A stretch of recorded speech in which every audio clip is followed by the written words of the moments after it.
This is the In The Cove Podcast. Welcome to In The Cove. My name's Rob Caldor. And I'm Jackie Barker, founder of In The Cove. Jackie, it's been a while. I know we've been a bit neglectful of our loyal In The Cove podcast listeners, but we're back today. A lot's been going on in the last couple of months. What's been happening for you?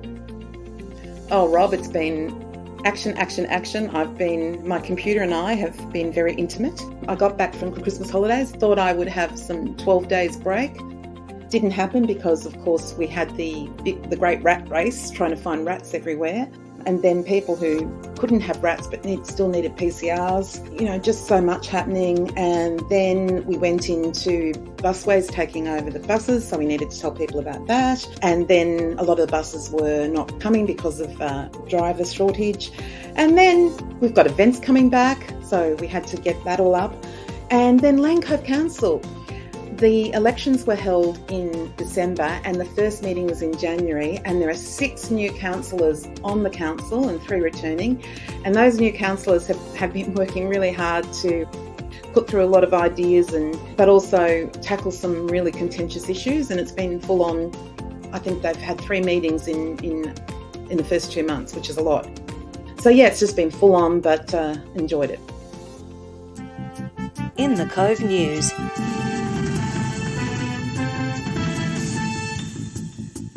All right. Well, speaking of Lane Cove Council, I was reading on ITC about something I wouldn't expect I would have heard about, something called Tofugate. Jackie, what was Tofugate?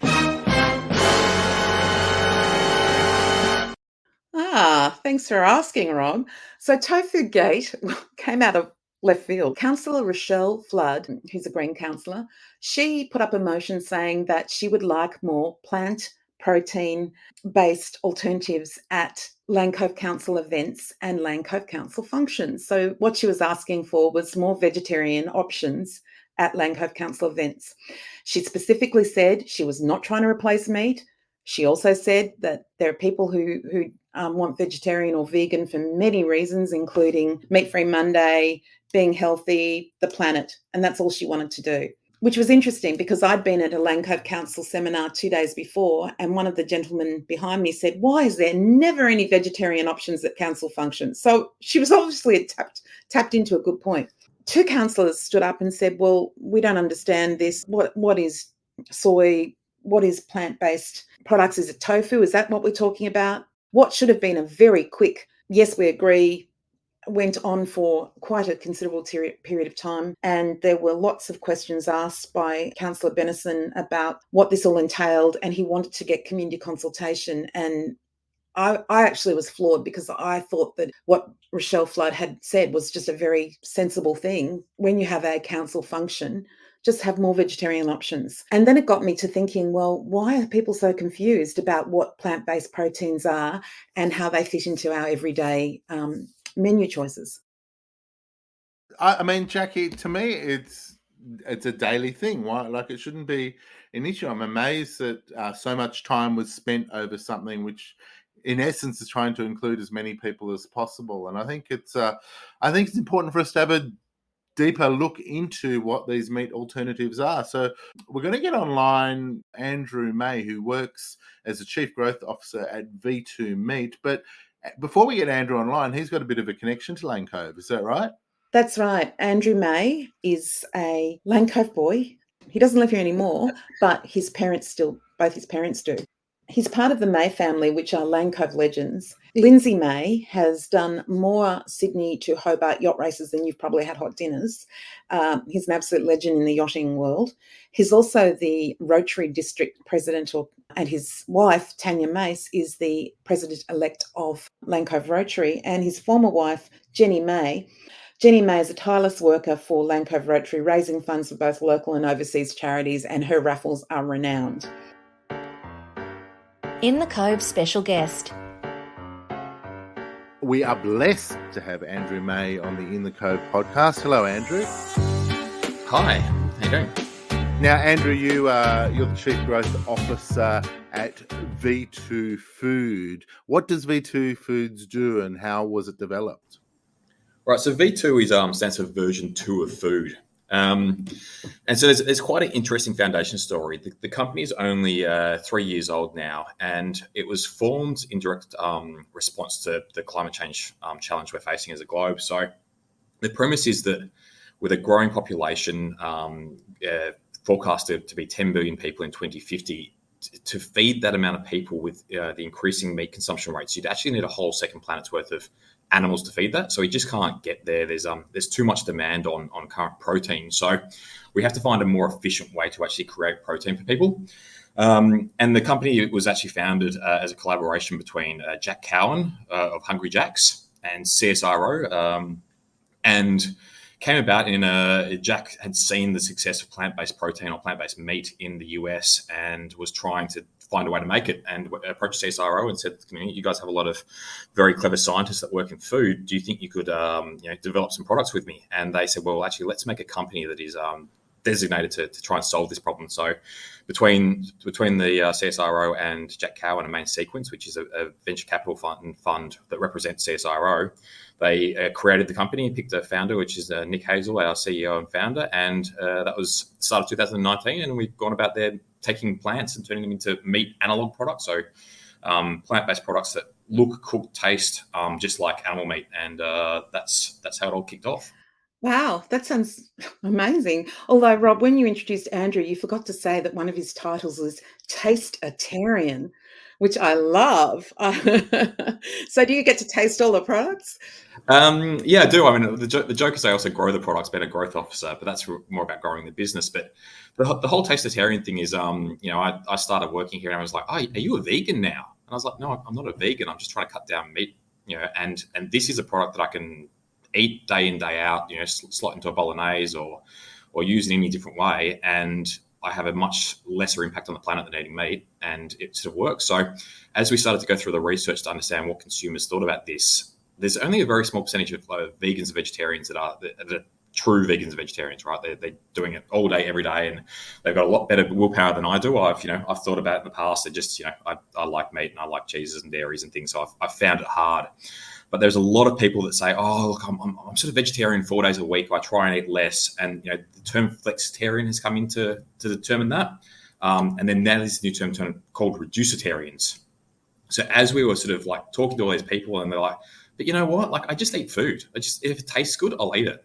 So it's like, so you eat anything that tastes good. So that makes you a tasteritarian. And that sort of developed the idea behind our advertising campaign, which is like, here's one food to rule them all. It doesn't matter if you're a really loyal vegan and have been for 10 years, or you're a big carnivore. This will satisfy everyone at the dinner table and not feel weird, not be the person that turns up and goes, oh, can I have a special dish? It's like, it broaches a lot of different dietary requirements. So that's the whole tasteritarian thing that's been a bit of fun for us.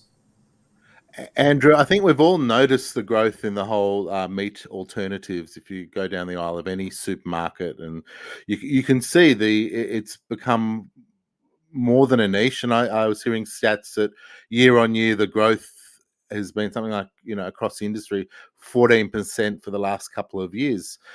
How close to mimicking the actual flavour of meat are your products by now? Okay, so Jack Cowan came out to Australia and started KFC in Western Australia over 50 years ago now, and then founded Hungry Jack's from there, so the Burger King international franchise. So his claim to fame is he's eaten more burgers than any other Australian. He got to a spot when we were developing the products that he thought it was a beef burger, and he said, okay, if you've just tricked me, this product's now ready. So it's very, very close. So if you have a Hungry Jack's Rebel Whopper, which is made with our V2 products, that's when I decided to work for the company. Up until that point, I said, look, it's not really for me. The products don't taste that great. And I tried it, and I also thought it was beef. That one, it does taste slightly different if you put them side by side, but it tastes like a good burger. So there's still probably a little bit of a way to go, because we think we can actually get it tasting better than beef or pork or chicken. But for now, if you prepare it in the right way and cook it and integrate it into a meal, you can often trick people. And I've had a lot of fun with my friends turning up to places with a kofta or a gyoza or a gozleme and just not telling them, and then letting them know afterwards. So they know what I'm up to now. But there's definitely a lot closer in the last 2 to 3 years, in particular around the world. The products have gone from being poor tasting alternatives to actually being able to integrate into everyday life. Well, when I was growing up, one of my all-time favourite ads was, "It takes two hands to handle a Whopper because a Whopper is better at Hungry Jack's." So do I need two hands to handle a vegetarian one? Oh, look, it's exactly the same, right? So it's the same build.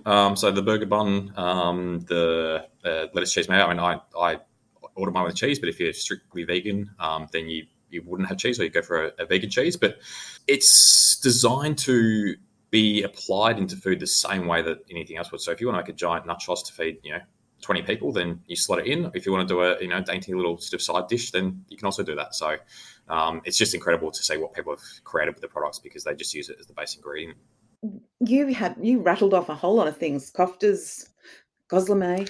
Where do we get this? Like, how is it easy to get at the supermarkets? Yeah, so we're probably the first major brand. So you might have heard of Beyond Meat in the US, and then Impossible Foods.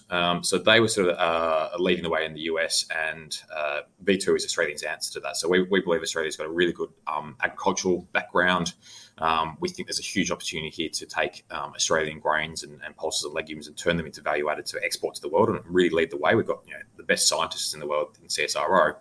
So the idea that we have is really to create the base ingredients. So we have a range of V2 mince, V2 burger, V2 sausage, and they're available in Coles and Woolworths.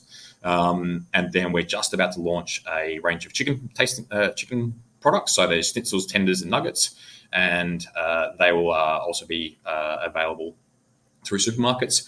But then also we're in obviously Hungry Jack's as the V2 Rebel Whopper, and then in cafes and restaurants. So it's been a really tough few years, obviously, for the food service industry with COVID lockdown. So it's been it's not a time that they really go and change menus and introduce new things, but we're really starting to see them get on board. So Piccolo Me up at St Leonard's has a V2 burger on their menu. But then if you jump on the V2 Food website, you can find a lot of different other locations that are selling it. And so they'll also have nuggets, which are just such a good tasting product, that will launch in the next few weeks, so in mid-April. I'm sure some of our Lane Cove listeners and cafe owners and things like that will want to pop on.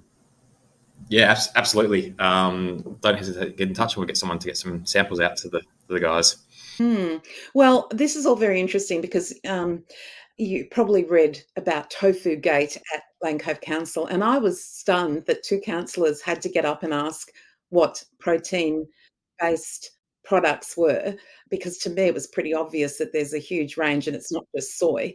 And so this is great information so that these councillors can see that plant protein products are easy to get, easy to use. Who are the products for? They're for flexitarians, vegetarians, vegans, me, you. Yeah, look at anyone, all right. So that's the whole sort of, I guess, a changing dietary requirements. There's a lot of people that are reducing meat consumptions for various reasons.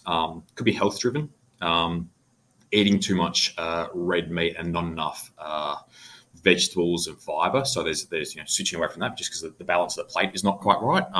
Red meat has great properties in it, in terms of health, but having too much and not enough of the vegetables causes issues in health. So there's a lot of people moving away from meat for health reasons, animal welfare or ethical reasons, if you're that way inclined, and sustainability. So what we're sort of seeing at the moment is that the average carbon emissions for beef globally is 100 kilograms per kilogram of beef. So 100 kilograms of carbon. Our V2 product is now 2.3 kilograms. So if you're feeding a family of 4, 500 grams of beef mince, and you switch across to V2, it's the same as not driving a car over 250 kilometers. It's a really big impact. So we're just not hearing about food and the impact it can have on the planet. I mean, David Attenborough's documentary that came out last year was his quote was like the biggest single impact you can have is changing across your beef habits, and it doesn't mean switching to becoming a vegan overnight.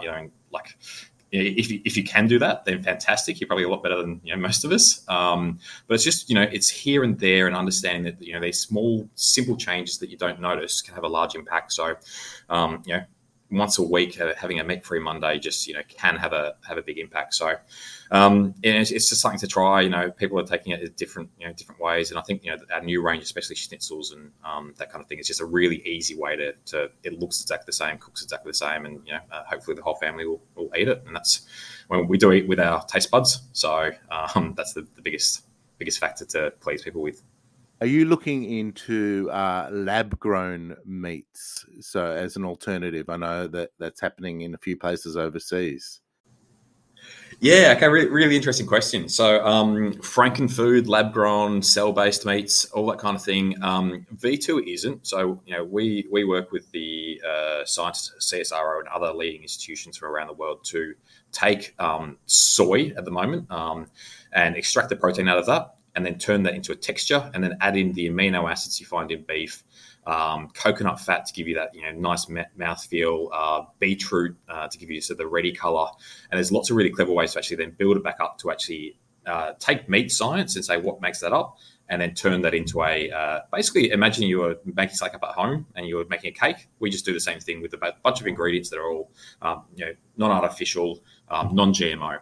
So if you talk about cell-based meat, or lab grown, it's about taking the animal cells and then propagating them. So in the same way that you could grow skin for burn victims or replacements like that, it's replicating it. So at the moment, it's very cutting edge technology. It's very labor intensive and resource intensive. So it's expensive, right? At the moment, we don't really want to pay $1,000 for a steak. So it will take a long time to get there. So I think, in 10 to 15 years, that will become, more prevalent, but they have to sort of unlock the commercials of it because, we don't want to pay more for it. So for us, we've got a particular focus, which is using plants and other ingredients to actually just replicate, and we'll see where it goes. I mean, the future is insane, the things that people are looking at. And then also it's for people to understand, are they comfortable with eating something that has been, I guess, replicated in a lab or in a growing environment, or do they prefer mixed ingredients, or do they prefer to stick to animal meat? I just want people to know that when you're not a sponsor of In The Cove at all. V2, I've never had anything to do with Andrew except for this. But what happened was that his mum, Jenny, who's one of In The Cove's first ever followers, as soon as she saw the Tofugate, she said, "My beautiful son has to tell you all about what he's doing." So, and it just made sense because of the fact that the May family has been such a big part of Lane Cove. So I just thank you so much for contacting us and letting us know. And I will be looking for V2 in the supermarket. So I guess it's in the meat section rather than the deli section? Yeah, so both in Lane Cove, in Woolworths, it's in down the back towards the butcher section, and then in Coles, it's currently on the end of the I think it's the chicken section that faces the organic produce. So just at the back end of that, and there's a nice little range in both, and more products to come. I think, Jackie, it is time to do a little trick on Mr. ITC. I think a bit of a mock spaghetti bolognese could work well. Yeah, I mean, we had some tradie friends around that we made a lasagna for and didn't tell them until they finished the meal. They're like, "Oh, that was great." I was like, "By the way, it was there's no meat in it." And just watching that first reaction is always a bit of fun. If you know it's coming, you can probably taste the difference. But if they have no idea, then they just don't pick it. Just tastes like any other dish. Okay, Andrew, thank you so much for taking time out to talk to us, and we really appreciate it. My pleasure. I look forward to appearing on the council catering list. What happens in the Cove stays in the Cove. What's happening in Lane Cove over Easter in the next few weeks? I can't believe Easter's here, but then there were hot cross buns in the stores on Boxing Day. Easter break is coming, and one of In The Cove's articles that always gets a lot of attention is our Easter opening hours. So we will tell you what's open during the Easter holidays for all those coffee addicts out there who need their coffee. And surprisingly, there are more and more places open on Good Friday, and you'll be able to find that on inthecove.com.au. We'll also tell you how to find a doctor at the Easter break. And also one of our nutritionists, Wendy Middleton from A Cut Above Nutrition, has a great article on how you can have your cake and eat it too, or in this case, have your chocolate and eat it too at Easter. She's got some good tips on eating chocolate without smashing on the weight. So that's all very exciting, and it's on inthecove.com.au.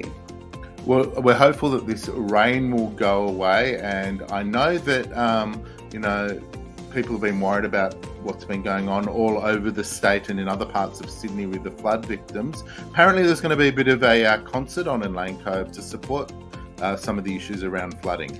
That's correct, Rob. There's going to be a concert in the Canopy by Christine Arnoux. All the details are on In The Cove, and it's $10 to buy a ticket, and all the proceeds go to the flood victims in New South Wales. So it's a really good cause. She is one hell of a talent, and I know you've seen something. You've got a Christine Arnoux story. Well, I do, Rob, because one of my very, very, very good friends is a ARIA-winning sound producer, and he won his ARIA by producing My Island Home by Christine Arnoux. And whenever we go to his place, we always say, make sure that you don't drink too much and get the ARIA, because it is A, it's heavy, and B, it's very pointy, so you could do some real damage with that ARIA. Jackie, that's my reason for not winning an ARIA. I feel like they're quite dangerous. But for everyone listening to In The Cove, we're going to keep doing the podcast. Yes, they may not come out every week, but it's an important way of you hearing what's going on in the Cove. Listen to what's going on in the future. Get a few interviews happening when you go for a walk down at the park.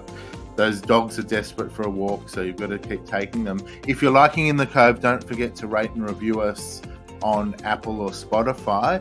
Rob, do you know how you can find out more about In The Cove? You can go to our website, inthecove.com.au, our Facebook page, our closed Facebook page, Lane Cove Chat by ITC, where a lot of conversation happens, our Instagram, and also you can sign up for our wonderful news blast, which happens every Wednesday. You can find the sign up on inthecove.com.au. So really, we're multifaceted, multi-platform. In the Cove, we are so in the know. And Jackie, it's been a pleasure to be talking to you again. Rob, the pleasure is all mine. We'll see you next time. Bye. What happens in the Cove stays in the Cove.